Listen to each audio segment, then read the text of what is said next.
Yan, welcome na naman po sa isang episode ng Bentek. Yan, welcome na naman po sa isang episode ng Bentek. Tungkol dito sa isa kong video, no, maraming nag-comment tungkol dito sa PLDT account nila, no. Ano yung pwedeng mangyari kapag hindi mo na nabayaran yung PLDT account mo? Ah, kung titingnan nyo yung mga comments niyan, mahaba na, no, yung comments. Ito lang kasing problema sa PLDT, no.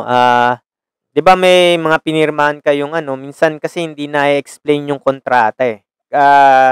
Halimbawa ano, pangit na yung services nila, masyadong mabagal na, ta's panay sira pa, ta's ang tagal bago ma-repair 'no, ang tagal bago 'pag tumawag ka. Then siyempre minsan sa asar mo, hindi mo na nababayaran yung mga ano, yung bill.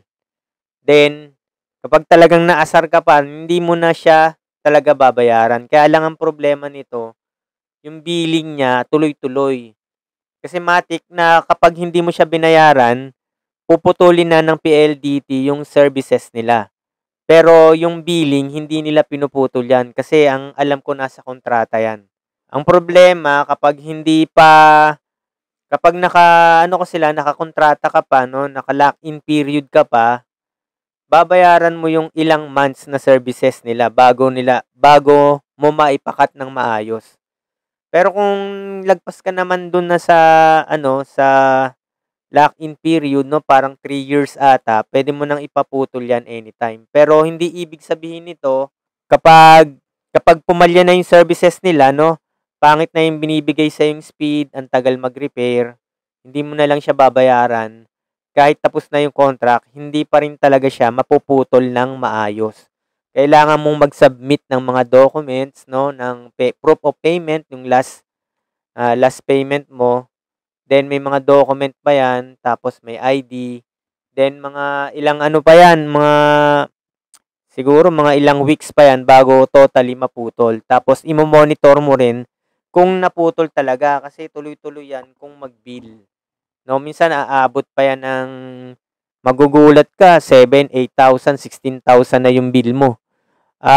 Tulad nito, may nabasa nga ako dito, 16K na yung kanilang ano, tapos may 'yan tulad nito, may final demand na.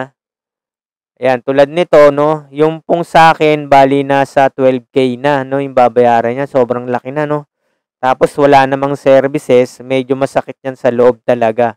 Naglabas sila ng email tungkol tungkol dito din ano, 'pag hindi mo nabayaran, ipapasa nila sa credit information 'no. Ito yung kung saan yung credit ratings mo 'no, sa mga bangko ay puwedeng maapektuhan. So, kung ako sa inyo, kung halimbawa, yung ibang subscriber natin diyan 'no, yung mga bago magpapakabit ng internet, lalo na kung renter lang kayo sa lugar, tingnan ninyo kung anong provider 'no, ng ano, ng cellphone 'no. Sa ngayon kasi halos parang tatlo lang yung ano, eh, 'no, Smart, which is yung Smart sa PLDT pa rin, Globe, tsaka yung dito. Pero dito kasi sa area namin, dito sa Caloocan, medyo okay naman yung dito 'no. Kung renter kayo 'no, dun sa area niyo, okay yung dito. Kung ako sa inyo, yung prepaid na lang ang, avail ninyo kaysa mag-monthly bills kayo. Kasi nga dahil diyan sa lock-in period na 'yan 'no, PLDT meron, ang alam ko Converge meron din, ang Globe meron din. Tsaka kung pumapasok ka naman sa trabaho 'no, kailangan ng anak, sa tingin ko okay na 'tong Dito Dito Home Wi-Fi Lite 'no. Ang alam ko meron na 'tong 70 GB na data 'no, 'pag nabili mo. Tapos siyempre dito ka bumili sa Dito Telecommunity 'no, ayan 'no, nasa 780 lang.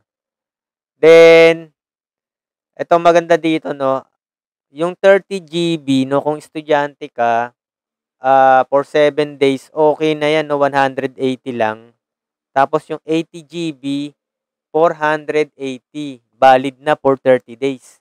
So, marami ng puwedeng magawa diyan sa 80 GB, kung hindi ka naman talaga gano'n kalakas sa data. Pero kung ano, kasi yung only ano nila 'no, dito kasi yung only data nila, kaya lang sold out na 'no. na sold out na. Wala nang stock, no? Itong 1,490. Bali yung unlimited data niya 790. Compare mo ang PLDT, alam ko 1,3, no? So mas matitipid ka dito. 790 lang, no? Ngayon, kung gusto mo 15 days lang, 490. Kaya lang itong option na 'to, 1,490 naka-sold out. Antayin niyo na lang magka-stock. Kung renter kayo, mas okay 'tong prepaid, no, kaysa yung ano, hindi naman kayo tatagal sa lugar, tapos 3 years yung contract, ta's hindi niyo nababayaran, lalaki at lalaki yung bill ninyo kasi masama masama sa loob, no, kung babayaran mo yung bill, malaki na ta's hindi mo naman nagamit.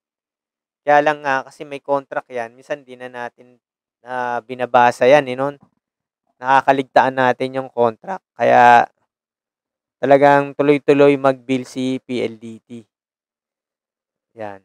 Eto lang suggestion ko sa inyo, 'no, kung ano naman kayo, hindi kayo magtatagal sa lugar, mag-prepaid na lang kayo, tsaka mas matipid pa 'to 'pag hindi niyo kailangan ng ano, data, nagbakasyon kayo, puwede niyong dalhin din 'yan, 'no. Puwede niyo rin 'yang kabitan ng ano, kung may sasakyan kayo, bili lang kayo ng bili lang kayo nitong ano, cable. 'Yan, puwede niyong isaksak na sa ano, sa USB port ng sasakyan, kung sakaling magta-travel kayo. So, ayun lang po mga ka-ano 'no, mga subscriber. Hanggang sa muli, maraming salamat.